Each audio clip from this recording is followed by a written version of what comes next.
All right. So about endometriosis, doctor. I was reading some papers from you, and I had a paper from 2002. It was like 18 years ago, and the title was Endometriosis. Shall we operate it or not? And then I have another paper from 2018. It was like the same paper. It was like endometriosis. Should we operate it or not? So it's like we are stuck in time a little bit. Things haven't really changed about endometriosis. I'm just going to translate it and you tell me. Então, gente, estou perguntando para ele o seguinte.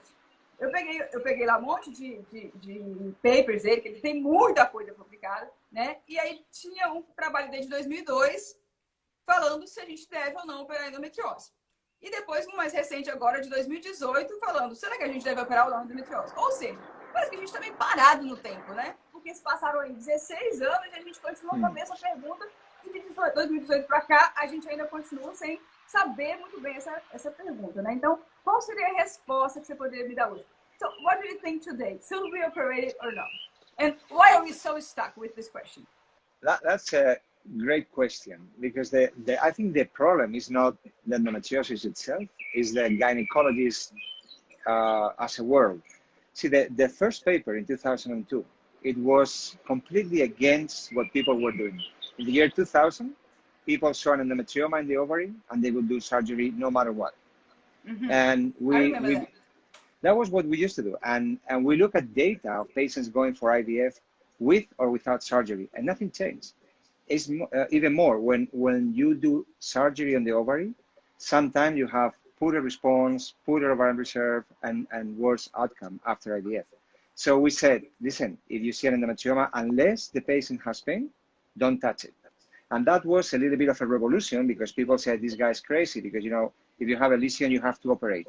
And we presented data saying, no, you don't have to operate. But it takes time for doctors to change the mindset. We are used 20 years? 20 years, but I think we did what we wanted to do. Today, right?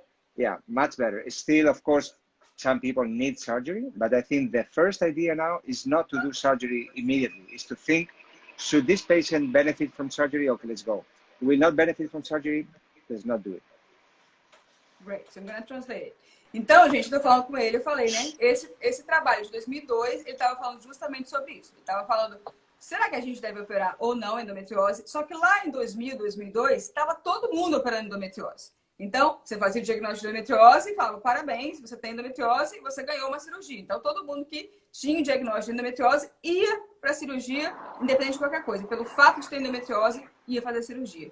E aí, ele começou, então, a levantar essa bola, que não era bem assim, que os resultados não eram melhores quando se operava, e a gente deveria parar de operar endometriose. E aí, de lá para cá, graças a Deus, muita coisa mudou. Ainda temos cirurgias que não deveriam ser feitas, que são feitas, mas em um número muito menor do que antigamente, né? So, today, people are still doing surgery, operating when it's not necessary, but a lot less than before, right? Right. I think we learn with years. I mean, we have to change the way we practice daily, and we need data to change. And I think more people are in the same line. There's, in fact, in Brazil, there are great gynecologists dedicating time in the disease, in endometriosis, and they all change along these lines. They understand that some patients benefit, but some others do not need surgery. They need to get pregnant. But do you think, like, sometimes when we do IVF and it does not work, then we should reconsider surgery then? Well, it depends on why IVF does not work. Because if you're young, if you have a young patient or you're a young patient and there are no other factors, just by doing surgery, you can get pregnant. And if you are, I don't know, 25, 28, and you have endometriosis, you have a high chance of having a baby by doing surgery, only surgery. The problem is that we don't see those patients. You spend some time with us, remember, Leticia, and the patients we get, they are not 25 or 28. They come when they are 38, 40, 42, and you cannot wait 1 or 2 years after surgery, and if it fails, then you consider IVF because it's way too late. So it's very much related to patient age. As always, right? as everything. So everything is kind of like about the age. But do you think there is any benefit when we operate? Do you think we might lose a little bit of number? So quantity is diminished, but we gain a little bit of quality, maybe ovarian quality or oocyte quality, mainly from that ovary with endometriomas or not? No. I mean, the data that we have today shows that the oocyte that comes from the ovary with the disease or the contralateral ovary, they're exactly the same. And if you do surgery and then you look at the quality of the embryo, a nucleus or whatever you want to look, it's exactly the same. So the disease is there. You remove the lesion that you see with your eyes, the endometrioma, that you have endometriosis. So you don't improve the quality. There's a very nice paper from Italy, but there's studies out there. I don't want to bore people who are listening to this live with literature. There's data showing that by removing the endometrioma, you do not get better quality eggs. You get the same. You just lose quantity.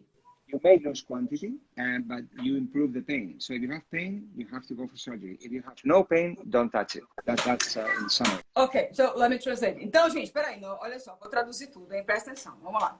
Então, ele falou, e na verdade eu pensava um pouco diferente, mas agora eu vou ter que mudar meu ponto de vista. Então eu perguntei para o doutor se por acaso, se ele achava que a gente poderia ganhar um pouco de qualidade se a gente operasse, né? A gente sabe que a gente pode perder um pouco de quantidade, né? Isso a gente já sabe. Se a gente poderia ganhar um pouco de qualidade. Ele falou que não, que nenhum dos estudos, né? Que nenhum dado hoje, nenhuma data corrobora ou fala a favor de que se você operar, você poderia aumentar a qualidade desses óvulos, mesmo se você tiver endometrioma. Então, realmente não existe nenhum benefício na cirurgia em relação à parte reprodutiva, somente em relação à dor. Então, se você tem dor, você vai operar para ficar livre da dor.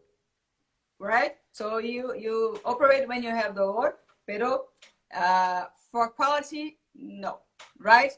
So, endometriosis, almost never we're going to operate today, right? About infertility. Only pain. Only pain. Is that right? Absolutely agree.